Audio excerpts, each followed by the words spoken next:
Hi everyone, have you ever found yourself wondering, am I really ready for a serious relationship? Maybe you've been dating for a while, or perhaps you're just tired of the casual flings. But how do you know if you're truly ready to take that next step? Today, we're diving deep into the signs that show you're ready for a committed, long-term relationship. Whether you're single, dating, or just figuring things out, this video is for you. By the end of this, you'll have a clear understanding of where you stand and what you need to work on. So, grab a notebook, get comfortable, and let's get started. A serious relationship isn't just about finding the right person. It's about being the right person. It's about emotional maturity, self-awareness, and a willingness to grow together. In this video, we'll cover the emotional signs you're ready for commitment, how to know if you're over your past, why self-love is the foundation of a healthy relationship, and how to communicate your readiness to a potential partner. This isn't just about finding love. It's about building a love that lasts. Emotional readiness, the foundation of a serious relationship. What does emotional readiness mean? Emotional readiness is about being in tune with your emotions and having the ability to handle the ups and downs of a relationship. It's not about being perfect. It's about being aware, resilient, and willing to grow. Think of it like this. You can't pour from an empty cup. If you're not emotionally stable, it's hard to build a healthy, lasting relationship. Key question to ask yourself: am I emotionally available to give and receive love? Signs you're emotionally ready: you're comfortable with vulnerability. Being emotionally ready means you're okay with opening up and sharing your true self, your fears, dreams, and insecurities. You're not afraid to let someone see the real you. Example: if you can talk about your past struggles or express your feelings without shutting down, that's a great sign. You can handle conflict constructively. Conflict is inevitable in any relationship. Emotional readiness means you can disagree without disrespecting each other. You focus on solving the problem, not winning the argument.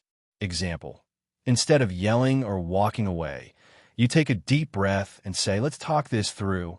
You're not looking for someone to fix you. If you're relying on a partner to fill a void or make you happy, you might not be ready. Emotional readiness means you're already whole on your own. Example: you're not dating to escape loneliness. You're dating to share your already fulfilling life.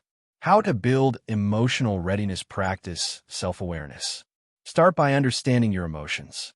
Journaling, meditation, or therapy can help you identify patterns and triggers. Tip: ask yourself daily, how am I feeling today and why? Work on emotional regulation. Learn to manage your emotions instead of letting them control you. This means pausing before reacting and choosing how to respond. Tip: when you're upset, try the 5-4-3-2-1 grounding technique.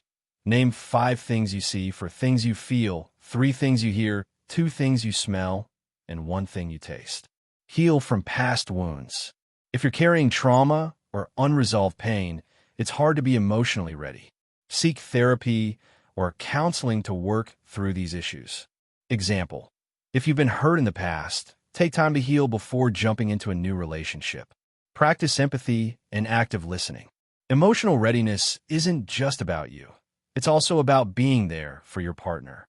Practice listening without judgment and putting yourself in their shoes. Tip: next time your partner shares something, say, "I hear you. That must have been really hard." Red flags: you're not emotionally ready. If you're experiencing any of these, it might be a sign you need more time to work on yourself. You avoid deep conversations or emotional intimacy. You feel overwhelmed by your partner's emotions. You're still hung up on an ex or past relationship. You expect your partner to complete you or make you happy. Remember, it's okay to not be ready yet. Self-growth is a journey, and there's no rush. Emotional readiness isn't something you achieve overnight. It's a continuous process. But every step you take toward understanding yourself and managing your emotions brings you closer to the love you deserve. So, take your time, be patient with yourself, and trust that when you're truly ready, the right person will come along. Let's dive deeper into letting go of the past, a crucial step in preparing for a serious relationship. This section can be expanded to include emotional depth, practical steps, and relatable examples to resonate with your audience. Here's how you can structure it. Why letting go of the past is essential. Your past shapes you, but it shouldn't define you or your future relationships. Holding on to old wounds, regrets, or resentment can block you from fully embracing a new love. Think of it like carrying a heavy backpack everywhere you go. It weighs you down and makes it harder to move forward. Letting go of the past is about setting that backpack down so you can walk freely into the future. Key question to ask yourself: am I truly over my past, or is it still affecting how I show up in relationships? Signs you're still holding on you: compare new partners to your ex. If you find yourself constantly comparing someone new to your ex, whether it's their looks, habits, or how they treat you, it's a sign you're not fully over the past. Example: saying things like, "My ex would never do this," or "Why can't you be more like them?" You feel bitter or resentful. If thinking about your past relationship still brings up anger, sadness, or regret, those emotions might be holding you back. Example: you replay old arguments in your head or feel a pang of jealousy when you hear about your ex's life. You're afraid of repeating the same mistakes. Fear of getting hurt again can keep you from fully opening up to someone new. This fear often stems from unresolved past experiences. Example: you avoid commitment because you're scared of being betrayed or abandoned like before. You're emotionally unavailable. If you're still attached to your past, you might struggle to be present in a new relationship. You could be physically there, but emotionally, you're somewhere else. Example: you find it hard to trust or connect deeply with someone new. How to let go of the past: acknowledge and accept your feelings. The first step to letting go is acknowledging what happened and how it made you feel. Suppressing your emotions only keeps them stuck inside. Tip: write a letter to your ex. You don't have to send it. Expressing everything you wish you could say. This can be incredibly cathartic. Forgive yourself and others. Holding on to anger or guilt only hurts you. Forgiveness doesn't mean excusing bad behavior. It means freeing yourself from the emotional weight. Tip: repeat this mantra. I forgive myself for what I didn't know then. I forgive them for what they couldn't give me.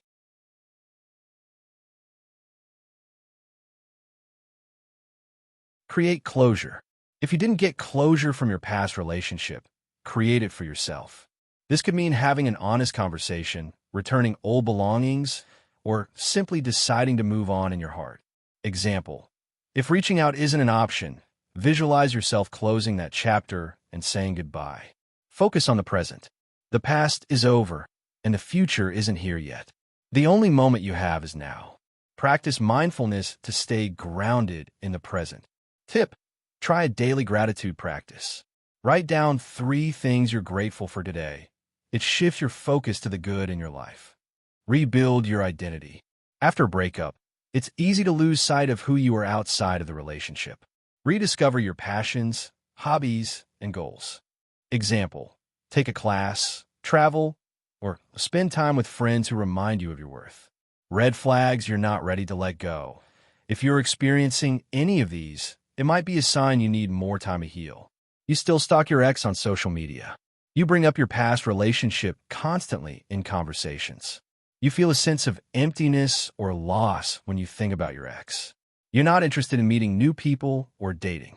Remember, healing isn't linear. It's okay to take your time. 5. Motivational closing on letting go. Letting go of the past isn't about forgetting. It's about making peace with what happened and choosing to move forward. It's about creating space in your heart for new love, new experiences, and new growth. You deserve a relationship that's free from the shadows of the past. So, take a deep breath, release what no longer serves you, and step into the light of a brighter future. And remember, you're not alone on this journey. Every step you take toward healing is a step toward the love you deserve. Self-love and independence, a cornerstone of being ready for a serious relationship. This section can be deepened to include emotional insights, practical steps, and relatable examples to resonate with your audience. Here's how you can structure it. Why self-love and independence matter. You've probably heard the saying, "You can't pour from an empty cup." Well, The same goes for relationships. If you don't love and value yourself, it's hard to build a healthy, fulfilling partnership. Self-love and independence aren't about being selfish or distant. They're about knowing your worth, setting boundaries, and being whole on your own. When you're secure in yourself, you can love someone else without losing yourself in the process. Key question to ask yourself: do I love and respect myself enough to demand the same from a partner? 2. Signs you have a strong sense of self-love and independence. You enjoy your own company. You don't need someone else to feel complete. You're comfortable being alone and actually enjoy your me time. Example: you spend weekends doing things you love, whether it's reading, hiking, or trying a new recipe. You set and enforce boundaries.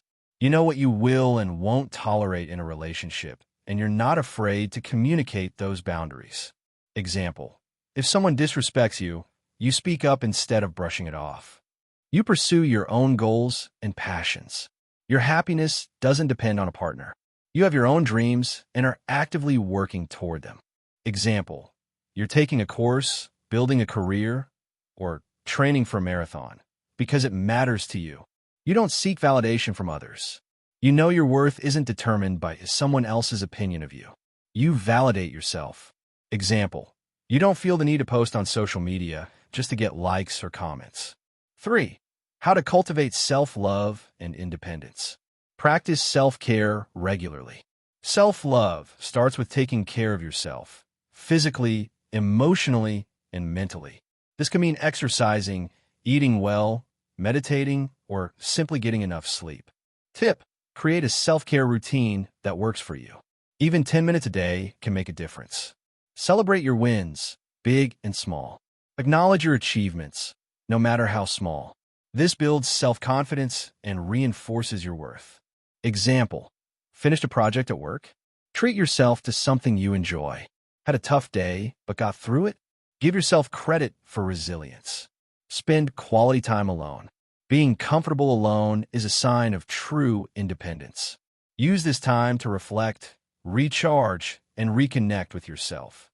Tip: try a solo date, go to a cafe, watch a movie, or take a walk in nature. Learn to enjoy your own company. Surround yourself with positive influences.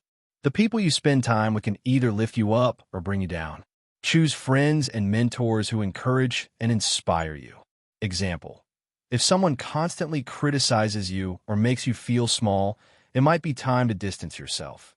Invest in personal growth. Self-love means committing to your growth. Read books, take courses, or seek therapy to understand yourself better and work through any insecurities. 4. Red flags you're lacking self-love and independence. 6 to 7 o'clock. If you're experiencing any of these, it might be a sign you need to work on self-love and independence. You feel empty or lost when you're alone. You constantly seek approval or validation from others. You stay in unhealthy relationships because you're afraid of being alone. You neglect your own needs to please others. Remember, it's never too late to start loving yourself. Every small step counts. Self-love isn't selfish, it's necessary. When you love yourself, you set the standard for how others should treat you. You become a magnet for healthy, fulfilling relationships. Independence isn't about shutting people out. It's about knowing you're enough on your own, so you can choose to be with someone because you want to, not because you need to. So, take the time to nurture yourself, chase your dreams, and build a life you love. When you do, you'll be ready for a relationship that adds to your happiness, not one that defines it. Clear communication, a vital skill for building and maintaining a healthy, serious relationship. This section can be expanded to include emotional insights, practical steps, and relatable examples to resonate with your audience. Here's how you can structure it. Why clear communication is essential. Communication is the backbone of any relationship. It's how we express our needs, share our feelings, and resolve conflicts. Without clear communication, misunderstandings pile up, resentment grows, and connection fades. Think of communication like a bridge between two people. If the bridge is strong, you can cross it easily. But if it's weak or broken, it's hard to reach each other. Key question to ask yourself: Am I communicating clearly and openly with my partner, or am I holding back? You feel heard and understood. When you speak, your partner listens without interrupting or judging. They make an effort to understand your perspective. Example, you say, "I've been feeling overwhelmed lately," and they respond with, "Tell me more about what's going on. How can I support you?" You can discuss tough topics without fear. You don't avoid difficult conversations. Instead, you approach them with honesty and respect. Example, talking about finances, future plans, or past mistakes feels safe and productive. You express your needs and boundaries clearly. You don't expect your partner to read your mind. You clearly state what you need and what your boundaries are. Example, you say, "I need some alone time after work to recharge," instead of getting upset when they don't guess it. You resolve conflicts constructively. Arguments don't turn into shouting matches. Instead, you focus on finding solutions and understanding each other. Example, you say, "Let's figure this out together," instead of blaming or shutting down. 3. How to improve communication in your relationship. Practice active listening. Listening is just as important as speaking. Active listening means giving your full attention, nodding, and reflecting back what you hear.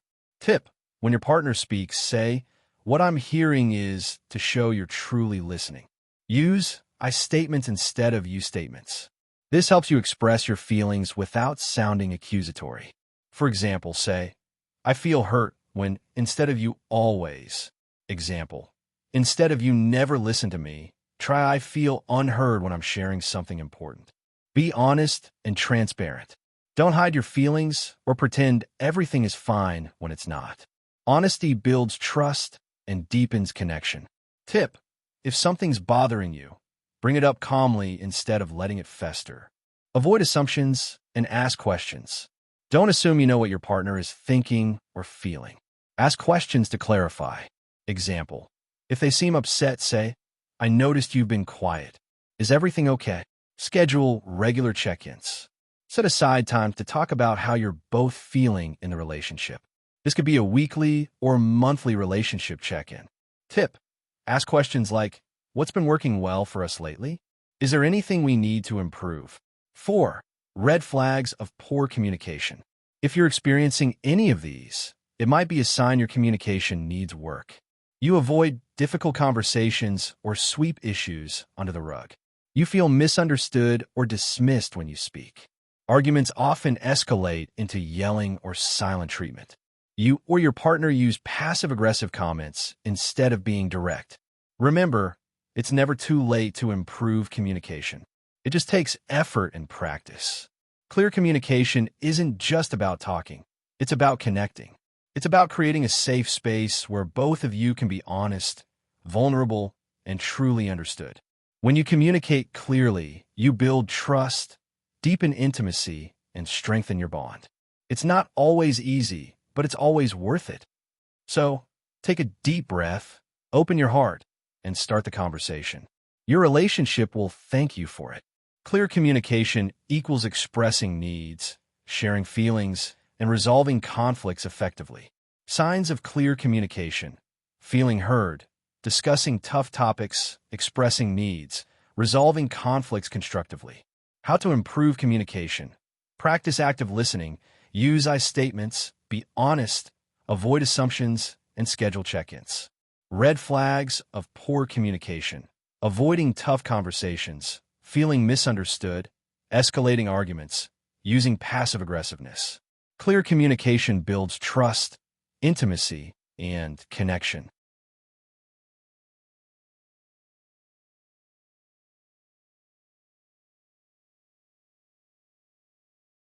If you found this video helpful, you're going to love my next one, where we dive into how to build trust in a relationship. Trust is the foundation of every strong relationship, and I'll share practical tips to help you strengthen that bond.